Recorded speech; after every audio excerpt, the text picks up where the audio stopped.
Ladies and gentlemen, magnets.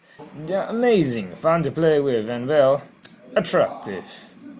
Here we have a board made out of iron and ferromagnetic material. The cool thing about ferromagnet is that you can actually magnetize it and it behaves like a magnet itself. But when you remove the magnet, it loses all its magnetism and it's just a board again. But why does this matter when we already have the magnet? I'm glad you asked. Now let's throw in some enamel wires, some terrible video editing skill. You will get this coil and plunger structure. Slide in a battery, hook it up, and you can get yourself an electromagnet. When the current runs through the coil, it magnetizes the board, causing it to behave like a magnet. And when you remove the current, that happens. So electromagnets can be controlled, that's awesome. But at 9 volt, it's actually weaker than our permanent magnet. It can only lift up one paper clip. And technically, the current way we are building our electromagnet is a short circuit. That's not good. So let's solve this problem one by one. The first question you might ask is why not just increase the voltage? Well, that is actually a very solid approach. But let's try something more interesting. And you guessed it right, we are getting the best of both worlds. Permanent magnet, say hi to electromagnet. You can see the chain of paperclip is being attracted by the board. Take note that all the magnetism at this point is from the permanent magnet only. Now let's run some current through the coil in 3, 2, 1.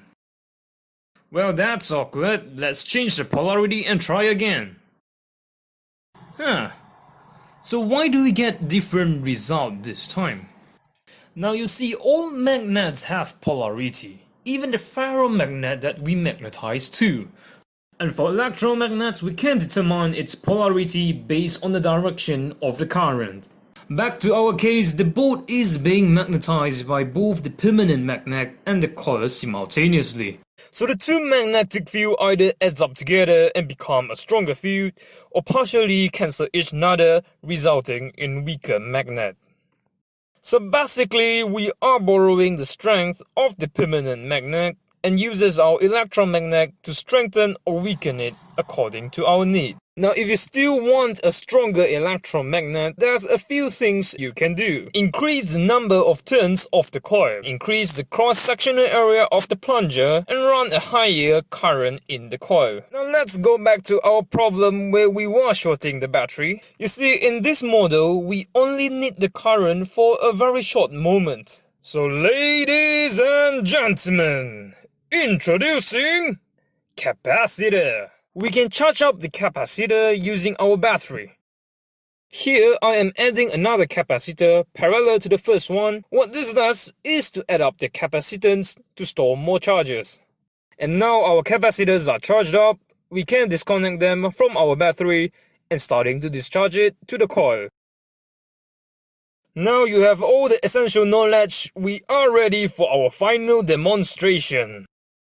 Also, I have invited my friend Marcus to help in the demonstration. And 3, 2, 1. Happy New Year! There are still a lot of modifications you can do to this design. You can make everything bigger and more powerful.